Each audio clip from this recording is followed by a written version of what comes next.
Tady vidíme tu výškovou převahu Mahmuda Muradova, jo, je tam nějakých 11 cm.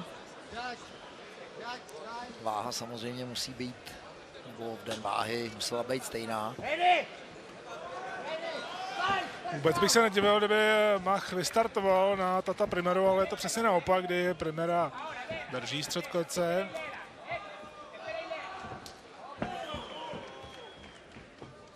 Muradov tam dobře vyjíždí z údery, zatím si to všechno hlídá jabem. Dobře pracuje tím jabem, tou přední rukou si držet soupeře na přiměřenou vzdálenost, pak ho trestat nenadálými výpady, protože asi Primera se bude spíš snažit to vzít na zem, nebo minimálně zkrátit tu vzdálenost, co jiného mu taky zbývá.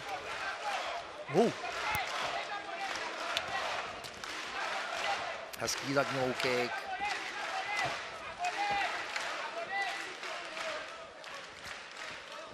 Zase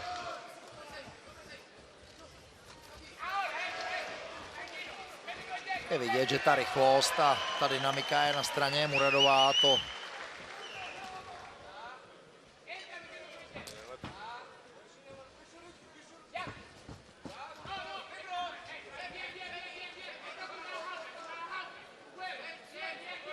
Španěl trošku bez hlavy, jako bych řekl, že šel dopředu.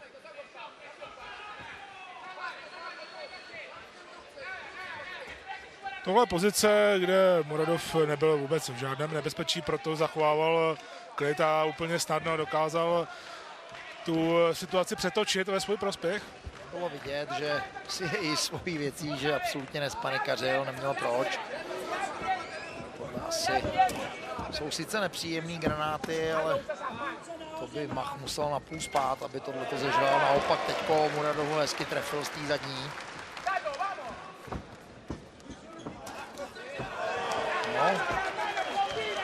No, má to v tom kontru opravdu nabité z té zadní ruky a ještě se mu líbí high kicky, že by přidal něco k těm naskočeným kulenům. Já si myslím, že nejdřív ho chce trošku vyplácat.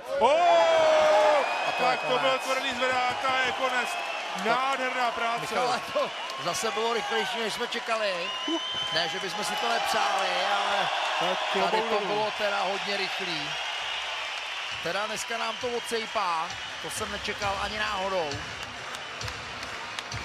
No, ani jsme si nestačili toho tolik říct. A je tady před náma poslední 13. zápas. Tady to bylo vidět, jak si tato Primera na to naběhl. Protože Muradov si na to počkal krásně. No a má zase další ukončení na svém kontě a zase jiné. Já si myslím, že teďko Primera ani nevěděl, komu podává ruku. No, ještě se mu trošku vlnějí ty nohy. Není se čemu divit, jako ten zápas opravdu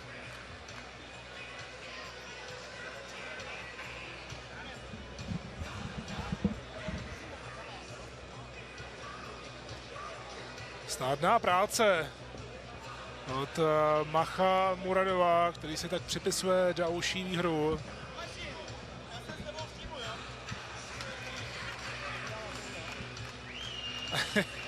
Takže by to zvládlo, ale jo. Tak Primera na to, že dostal vypínač, jako působí dobře. A navíc jako zase vidíme ten rozdíl v tom pojetí toho sportu. Primera sportovně uznává porážku, nemá zapotřebí nějaký nesportovní odchody a takovýhle nesmysly, který tady Toto utkání vítězí KO a šampionem organizace Maso pro Evropu se stává Mach Muradov!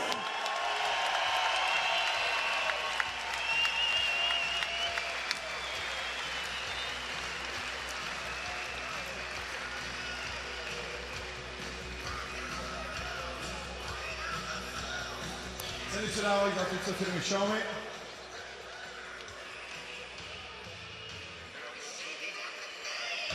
Mach Muradov je opravdu hodně rozjetý, no. Také se můžeme těšit i na jeho rozhovor, protože ty jsou také